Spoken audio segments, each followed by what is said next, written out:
My appellation is Al-Nina Il Ben Yeshuah.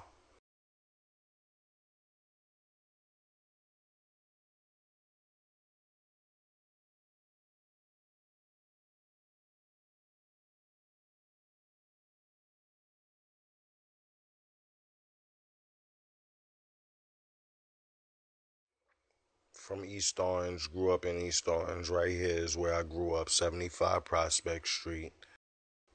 Grew up in the hip hop culture and actually was born in Mount Vernon, as you can see right here.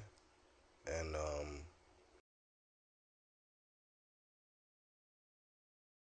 I just am a student of many disciplines and studied all kinds of law and history. What drove me to this information was my study of contract law.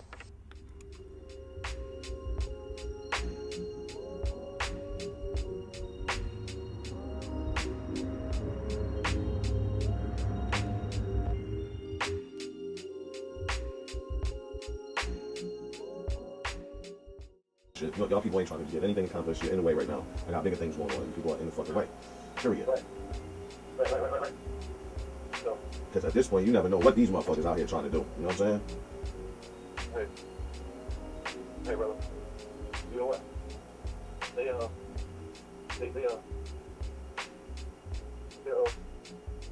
on the page. For real. You know? Different kind of page. Gathered up information about nationality and so forth and so on, so I put the paperwork out and proclaimed. Did that in 2011, and I thought it very important that I become competent in contract law. So basically, I'm an artist. I curate art shows, and after my nationalization, I did about 13 months being trafficked all around the East Coast in the federal system over like what they claim was like a $20-something thousand fraud. That it wasn't true. I didn't commit fraud and no one lost anything. I have proof of that and I'll show you that later. But basically that's what went down. That's how I ended up meeting this guy. He was an individual that was being held in a place I was at that had one of the worst conditions. Like, it's human rights violations going on over there. It's a place called Anderson City Jail. They got a federal contract to hold what they call quote-unquote federal inmates. Now, it's a city jail not designed for long period, like long stays.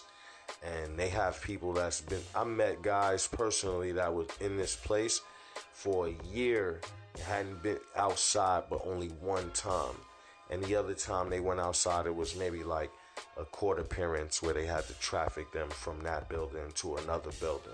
So you figure like in the federal system they might go to court 2-3 times in that year, maybe a little more, but it's like extremely inhumane. Like, you don't get to go outside. I was in that place for approximately close to like 6 months. And I met this kid, he ran down on me. He was really interested in learning a little bit more about, like, how I was moving. He was peeping how I was moving in a tight situation, and he wanted to get some info about that. So, long story short, me and Guy connected. This footage right here is after we connected, after being held in the human warehouse by the federal government. His charge was something completely different. And later on, I'm going to tell you a little bit about what happened with him, because he's actually locked up as we speak right now. As this video is dropping, he's currently in the custody of the United States federal government. I believe he's being held down at the Atlanta Federal Prison.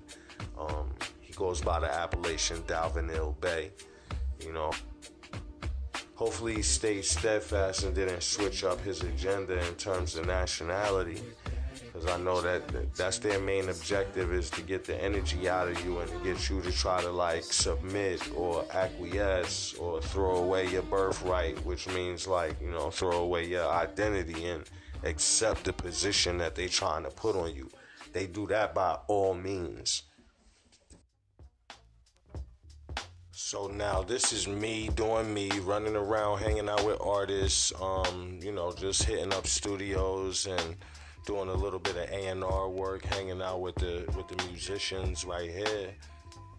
But what's crazy is, after being held unlawfully in prison for 15 months on a fraudulent fraud charge, which is crazy, fraudulent fraud charge, it was really mentally and physically draining to have to go through that, and some of the processes that I went through to get out of that situation were pretty crazy, because during the process, I'm filing my own writs, I'm writing everything handwritten. 15 months battling, 8 months in, the government comes and offers me the quote unquote, they say the government never does this.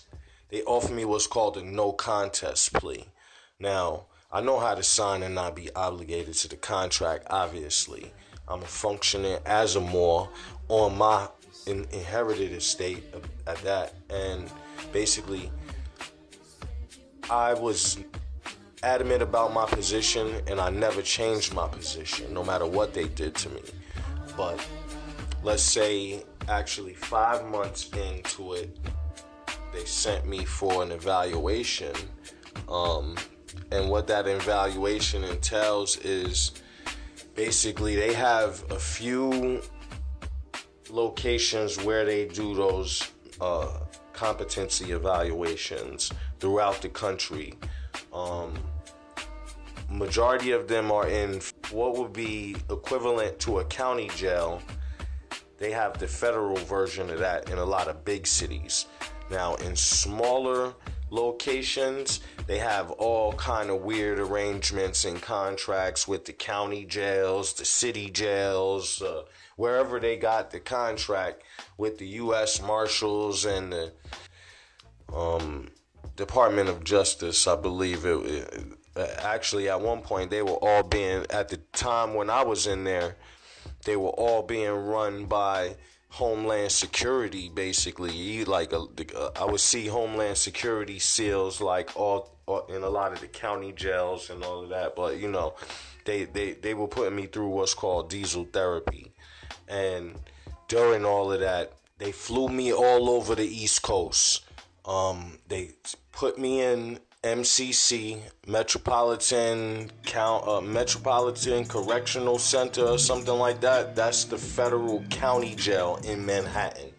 They got another location in Brooklyn. They call that something else. But what they did was they kidnapped me on February 14th, 2014, and I didn't get back on the street until April of 2015. So all of those months.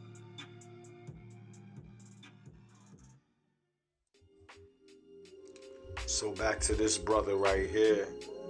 Young brother, he's in his early 20s. As you can see, he has the ankle bracelet on because I gave him some information that he was able to use pre-trial while they was holding him. And he got out, and they put the bracelet on him. And basically, this is a little story about what happened when he was out on the street. See, they make you work when they put you out on probation with that bracelet on. So it's a little story about basically, a stunt. So he's sending you the messages talking about it's a job, you like a pizza man, this, that, and the third. Right. And then he says that it's not through the staffing agency. Like, first to start off with, Rachel's number, which I remember, and I have to even verify if her contact information. Like, well, we might not know the same Rachel, because right now, like, it seems definitely to be unlegit, bro. Doesn't make any sense. Because I received a text message last night. They wanted me to shoot an email to someone.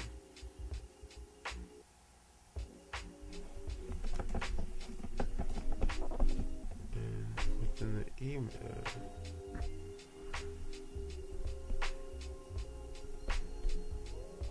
It says, hello, Dabba. You can mail Mr. Matt.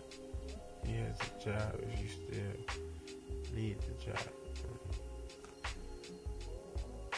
So it sounds like somebody hacked they shit, Right. or it's somebody trying to run a play to trap you up on some dumb shit. Word. Because, like, that doesn't even make sense right there. What the fuck is he talking about? Pizza? Because it said, good morning, Mr. Dalvin.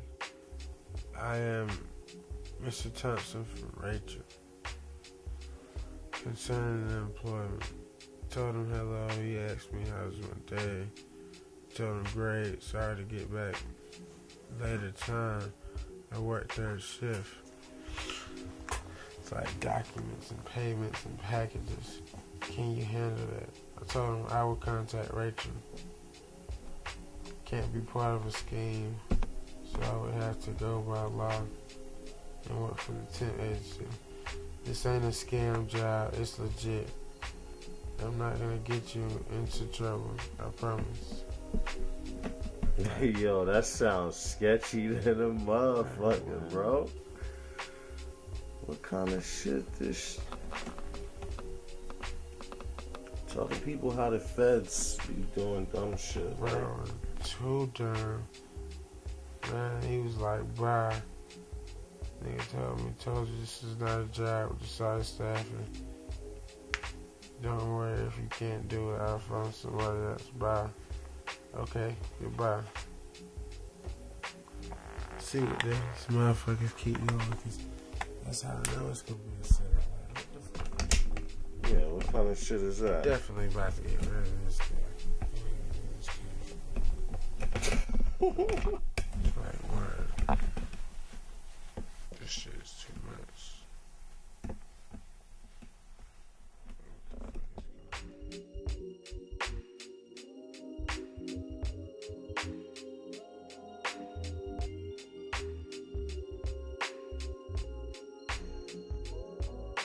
8 months from, I believe it was December 31st, 2012 is when they took me.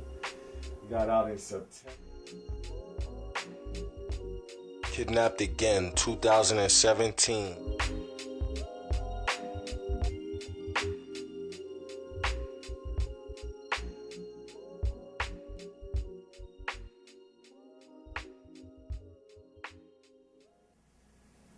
One day go to bed and pull the blanket and see sparks. I really know, I'm not wearing socks or anything like that. Like, where is this energy coming from? Things that are happening make you know that it's about where's your mind at. So how much stuff you got in your bank account, how much credit you got unlimited credit account and all that stuff. You filed papers, whoever, and you know what I mean, they made you sovereign and all that stuff. You got your own plates and you can discharge debts and you got a card that can make you, no, none of that. Coming into this is about making sure that you study. And then when you think you're a tough guy and you know everything because you studied so much and you did, you know what I mean, 150,000 hours at the library, you know what I mean, books stacked up, you know what I mean, you put in your work, and you know for a fact what your Moorish nationality and birthrights is about. You don't do nothing yet. Turn right back around, now start studying self.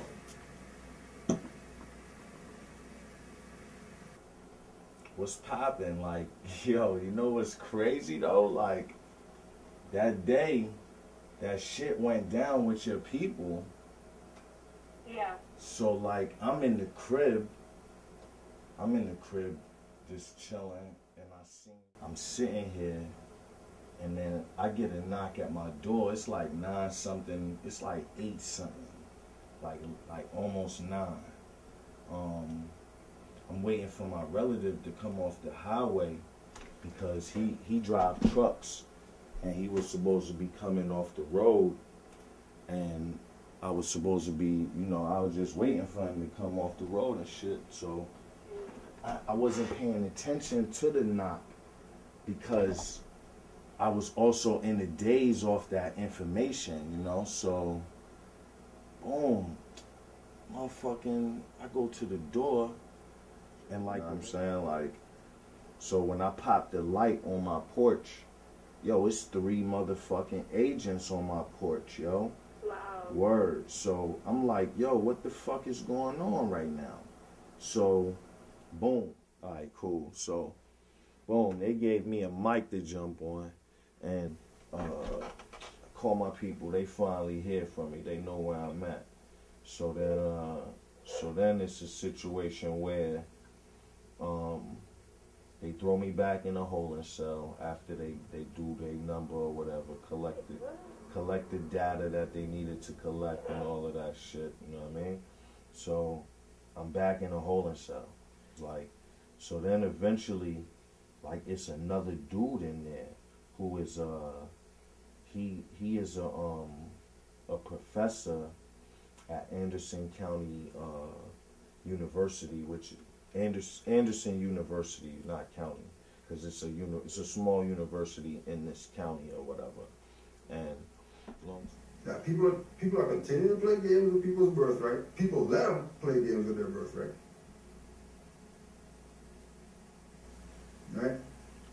And then again, come and put another cart in front of the horse.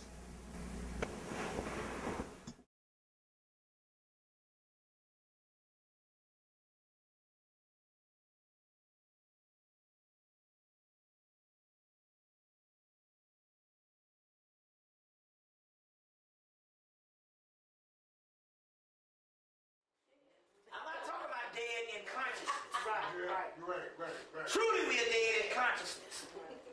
That's not what I'm talking about here. What I'm talking about is all this shit we be seeing in these horror movies and in these sci-fi shits. You need to read the scriptures because they ain't got nothing on these scriptures. Now they say that the Egyptians were the most illumined people ever to walk the face of the earth, the Africans. They call it a sage race, a teacher race. Okay? A teacher race. Now. That's very real. You know what I'm saying? That there's no denying that. Like, look at the world that we live. Look what happened to our ancestors. Look, you think that happened for no reason? Nah, there's a system in place that they put in place to keep people under control. What they did to our people, dog, like, that's the illest shit in the world, what they did to us. Like, you know what I mean? They brainwashed us and completely wiped out our history from the schools and from, that's a plan. They plan to do that. Like, you know what I'm saying? So it's definitely real, but it's just not a lot of what people think it is. You know what I mean? What you were saying, like, when somebody like Obama wins, oh, he's Illuminati, or like when, you know, Jay-Z sell whatever the main records, oh, because he's Illuminati, he got Beyonce, they down with the Illuminati. Like, a lot of that stuff is false information, man. You know what I'm saying? There's a lot of truth to the politics side and the government side, but a lot of these artists, they have nothing to do with that. What you have to understand is that citizens of the United States are not Americans. Just like Americans are not citizens of the United States unless they be naturalized into the United States. You cannot be a citizen of the United States unless you approve naturalization into the United States, or they assume jurisdiction over you to be a citizen of the United States. The reason why you cannot fully be a citizen of the United States is because the United States itself is a corporation. Therefore, if McDonald's can't have citizens, you see what I'm saying? The United States can't have citizens. But the United States can have whatever it creates for itself to have. You understand? So, the United States became a perpetual corporation or a pseudo-perpetual corporation after 1790. Okay? So, from 1790 to about 1933, from about 1790 to about 1865, the United States went through one aspect of corporate citizenship.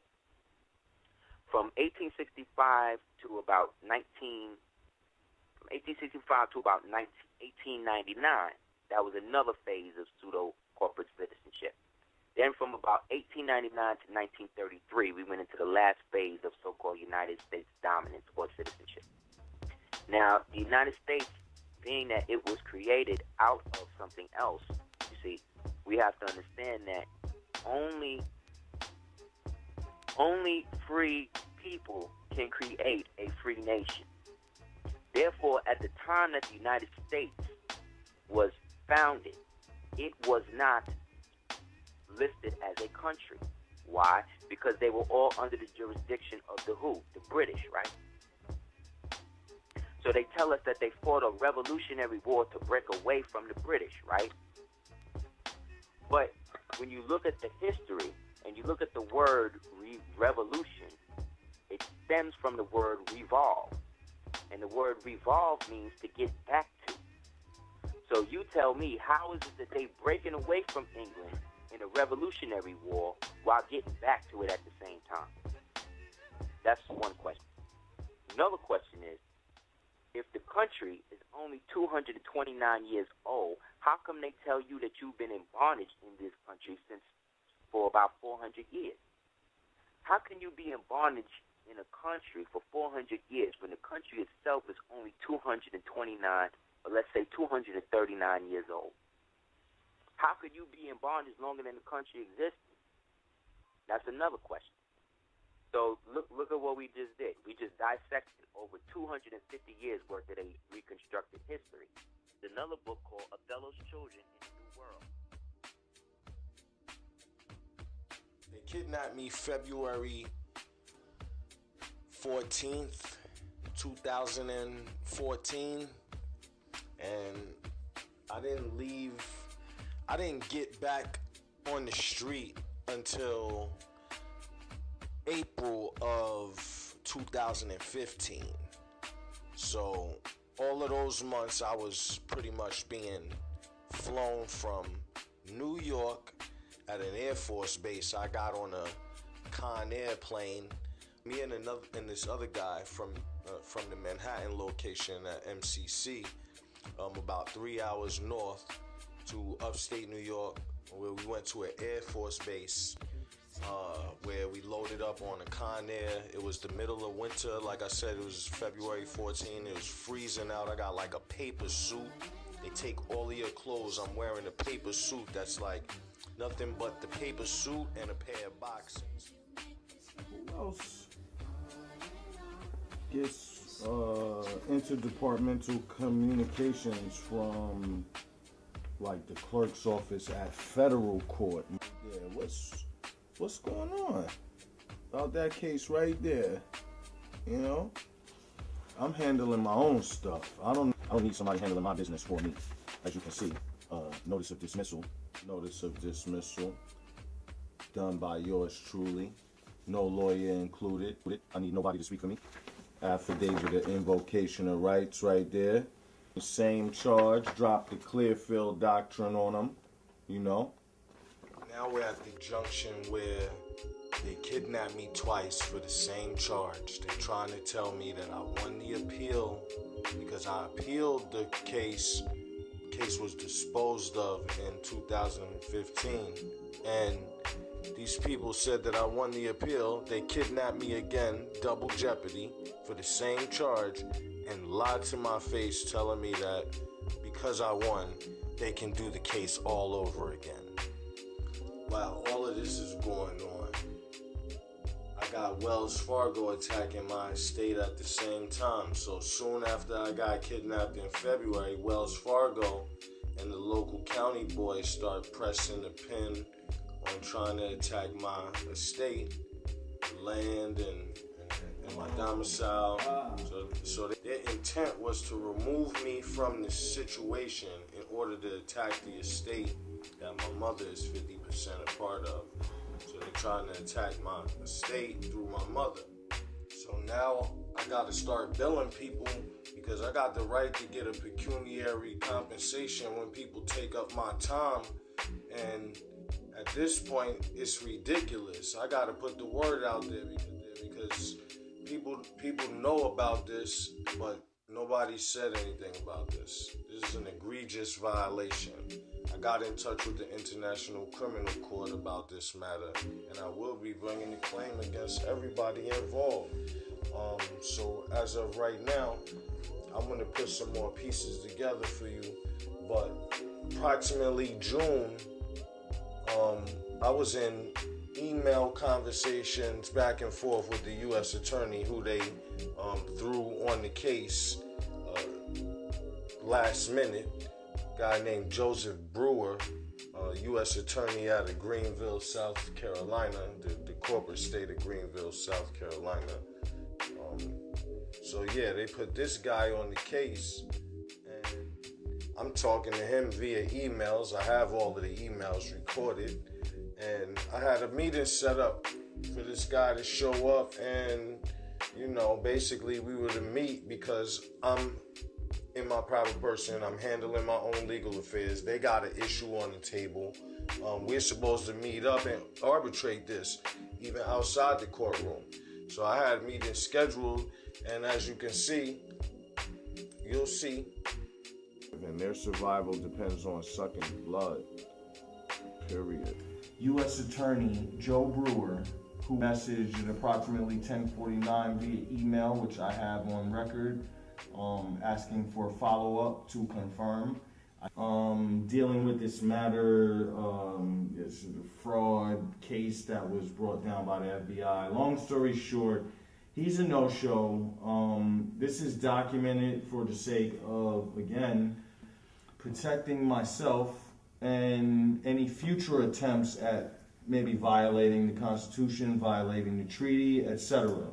So I just wanted this to go on the record that I am here at the Greenville Public Library. Joe Brewer, from the representative for the United States, has not appeared to this scheduled meeting. 3 p.m. And that's pretty much it. Niggas is left blindfolded, reminded how real shit can get. Live in time at USA, New York City, if you wanna be exact. A soldier story from Queens, if you look closer on the map. Reptilians taught me how to bust my gap. Mentally fucked with God, they left me to take my earth back. Time for revolutionary acts. Yo, have you shuffled the track? I'll find the facts. Now we got Illuminati all on our backs. Check and see if we do crimes or pay tax. The war is on, no time to lax. Build the arsenal, got word back from Apostle. Unoriginal man, got plans colossal. Underlay, nigga, get your shit straight. Fuck a pearly white gate, all that bullshit is fake. The only gates I see, if they send a girl upstate. Never that, I'm here to show the world where my head's at. Forever fed till the Aryans on their deathbed. A rebel, I wear the universal flag symbol. The positive and negative war will soon kindle. Fucking at the government like Terminator 2. Shit, I don't know. It depends on niggas' balls. If niggas got big nuts like me, it's gonna get way harder. But shit, if niggas got little nuts, it's gonna start getting back to a different type of rap. You know what I'm saying? Partying and fucking and all of that type of shit. Because that's what we talk about when they don't let us talk about what we really want to talk about.